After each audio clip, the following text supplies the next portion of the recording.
Hi, I'm sure you'd agree with the fact that ADD on its own can present a lot of challenges. But what if it exists with something else? Today we're going to talk about comorbidities. These are co-occurring disorders, each of which meets criteria for a separate diagnosis, and it often requires separate treatment. We find that ADD rarely rides alone because 2/3 of people with ADD have a comorbidity. And I'm going to go through a number of these comorbidities and their occurrence rate. And if you want me to do a deeper dive into ADD and one of these comorbidities, let me know in the comments. I'd be happy to make that video for you. Depression. Depression is that dark blanket that encircles people. And for people with ADD, it occurs at a rate of almost 20%. This means that 20% of people sometime during their lifetime are going to experience a major depressive disorder. On a 12-month basis, at any one time, we'll see about 18.6% of people experiencing depression. This is a really high rate. Then we have depression's little brother, something called dysthymic disorder, and that occurs about 12% of the time. You can think of dysthymic disorder as lower grade depression. People feel flat. They wind up going to work, but they just don't find much joy in their life. And this too is a treatable disorder.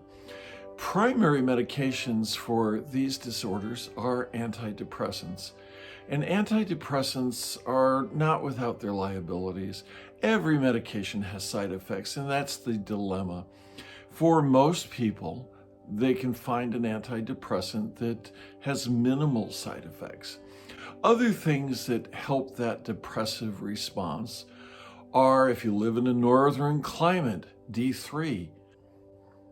Another thing that's really helpful is fish oil. One of the things that we know about depression is that depression leads to a systemic inflammatory condition. We note that when people are depressed, a number of inflammatory markers increase. And when the FDA came out with a recommendation for fish oil as a prophylaxis for developing depression, they had no idea why. And now we do. We know that fish oil is a really good anti-inflammatory. Bipolarity spectrum disorders. You know, if it's bipolar 2, oftentimes this is really difficult to diagnose. The average person goes to over 7 clinicians before someone gets it right. But going to a clinician that has background in psychiatry, they ought to be able to differentiate that because that's part of psychiatric training. Bipolarity has an interesting genetic commingling. We know, to the best of our science today, that we should look at the X chromosome for bipolarity. We find that bipolarity is about a 20% occurrence rate. And yet for ADD, even though the genetics are completely different, we find a co-occurrence rate of 19.4%. And this has always struck me as interesting because it's right about the same. If you have a population of people with ADD, almost 20% are going to have bipolarity. If you take a population with bipolarity spectrum disorders, about 20% are going to have ADD, even though we know the genetics are completely different. Anxiety in ADD, boy, sometimes that seems to go just hand in hand. One of the things we know about the relationship between anxiety and ADD is that oftentimes performance issues and worries about those are the triggers to anxiety. What I find as a clinician is that when I treat anxiety, people very, very frequently report that their anxiety has leveled off. It may not completely go away. Again, comorbidities are separate diagnoses, each meeting criteria for that diagnosis. Panic disorder. That happens at a rate of almost 9%. And that is among the anxiety disorders. This is where people have excruciating episodes of panic, where they're short of breath. Oftentimes they feel like they're being smothered. They may have tingling in their hands and feet. They may also experience a sense of vertigo. The world is spinning.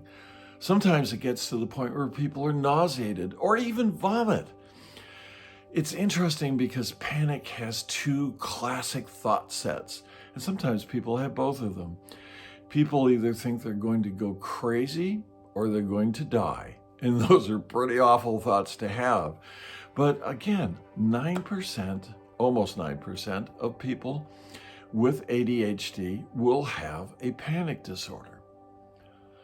Substance abuse disorders. At some time during the course of a person's lifetime, they will meet criteria for a chemical dependency use disorder. Now, the nomenclature on these has changed, and I think it's really better. It no longer looks at splitting hairs between abuse and dependence.